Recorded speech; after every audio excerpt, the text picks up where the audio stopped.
Dear Mommy Alex, hindi ko lubos maisip na laging nakakiliham ng nakaraan. Mommy Alex, hindi ko maintindihan ang aking nararamdaman nung nasa harap na ako ng bahay kung saan ang ipinuntar na bahay ng aking mga magulang na yumao na, Mommy Alex. Ipinundar nila ito para sa akin. Subalit nung sila ay pumanaw, lumayas din ako sa bahay na iyon dahil sa pang-alipusta ng aking tiyahin at ng aking mga pinsan na siyang kapatid ng aking ina, Mami Alex. Nung makaharap ko na si Chang, Mami Alex, nagulat ito. Hindi niya siguro inaasahan ang aking pagdating sa araw na iyon, Mami Alex.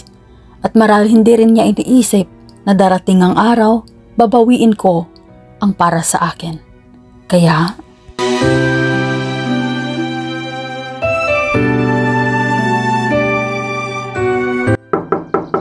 Tao po!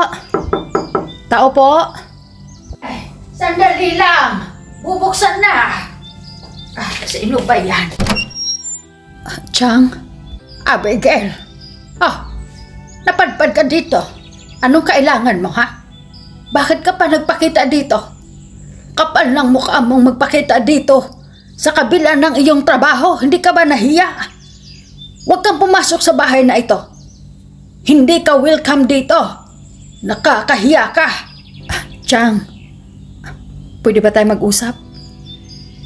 Pwede mo ba kaming papasukin? Ay, bakit kailangan pa natin pumasok sa loob ng bahay? Dahil ba nahihiya ka? Ha? Dahil nahihiya ka sa mga kapitbahay na malaman kung anong klaseng babae ka. Kung anong klaseng trabaho meron ka. Nakakahiya ka at may gana ka pang pumarito sa harapan ko. Ha? Abigail? Ayaw mo bang malaman nila na isa kang babaeng mababa ang lipad? Ay! Mga kapitbahay! Nandito na ang reyna sa mga babaeng mababa ang lipad.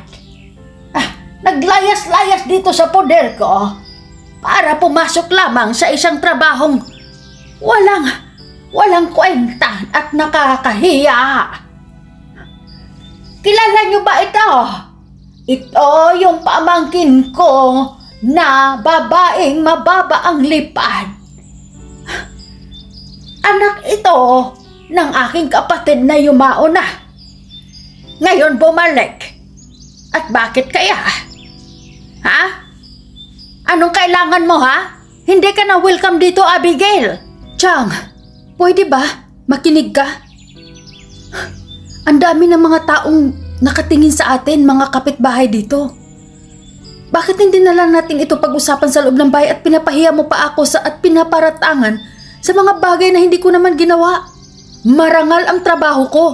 Isa akong mang-aawit sa isang bar. Hindi porket bar ay prostitute na ako doon. Hindi po, Chang, hindi. Marangal ang trabaho ko. Kumikita ako ng marangal. Nagtatrabaho ako ng patas.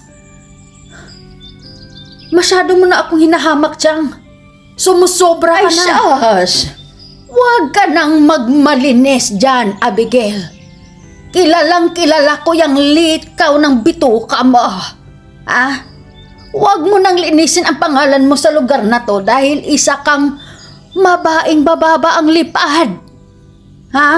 Huwag ka na magmalinis at wala na rin akong pakialam sa iyo kung lalanguyin mo yung mga makasasalanang trabaho mo. Huwag mo na nga akong pagdramahan dyan, Abigail. At huwag kang papasok sa bahay ko dahil isa kang maruming babae. Naintindihan mo ako? Huwag na huwag kang papasok dahil hindi ka welcome dito. Umalis ka na.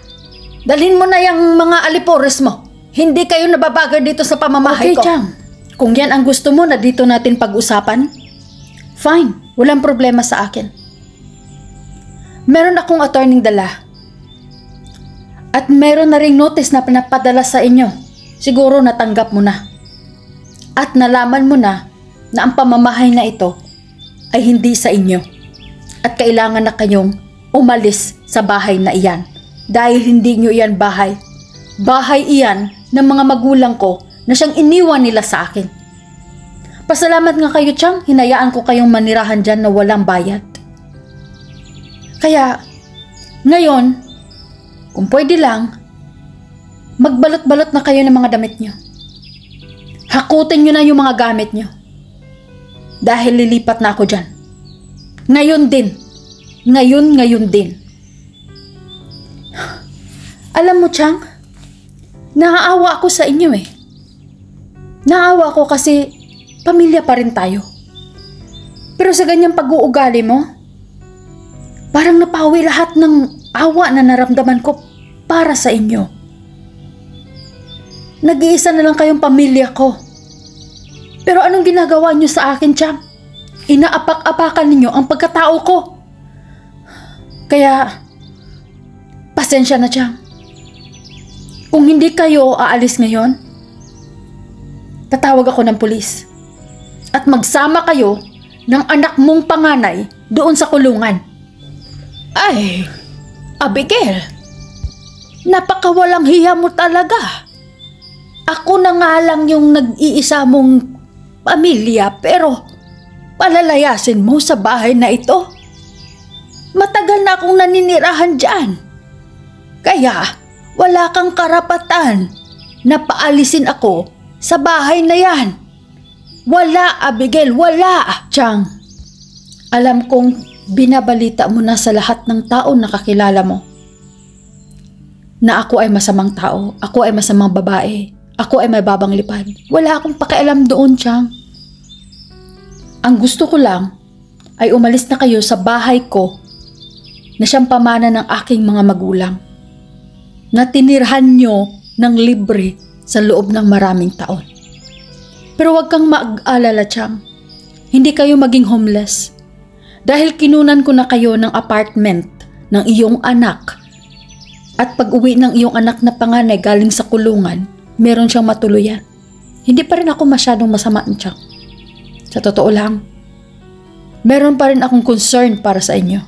Kahit ini-erase nyo na ako at siniraan nyo na ako sa buhay nyo. Kahit inalipustan nyo na ako nung kabataan ko. Kahit pinagtatrabaho nyo na ako nung kabataan ko. Kahit halos ako na ang bumubuhay sa inyo nung kabataan ko. Hanggang sa hindi ko na kaya ang pangalipustan nyo sa akin kaya ako lumayas sa bahay na yan. Wala kayong awa sa akin, Chang. Wala kayong puso. Naintindihan nyo ba yon? Hindi, kasi makasarili kayo. Hindi nyo yun maintindihan, di ba? Kaya pwede ba, bago ako tatawag ng pulis, magligpit-ligpit na kayo ng inyong mga gamit at umalis na kayo. Ngayon din. Ngayon din, Chang. Ngayon din. Ay, Abigail. Luluhod ako, anak, sa iyong harapan. Huwag mo kaming paalisin sa bahay na yan, anak. Ano na lang sasabihin ng aking mga amiga? Ano na lang sasabihin ng aking mga kakilala? Kung ilipat mo kami sa maliit na apartment, baka sabihin nilang naghihirap na ako. Sige naman na. Maawa ka sa akin, Abigail. Sige naman na. Sige na.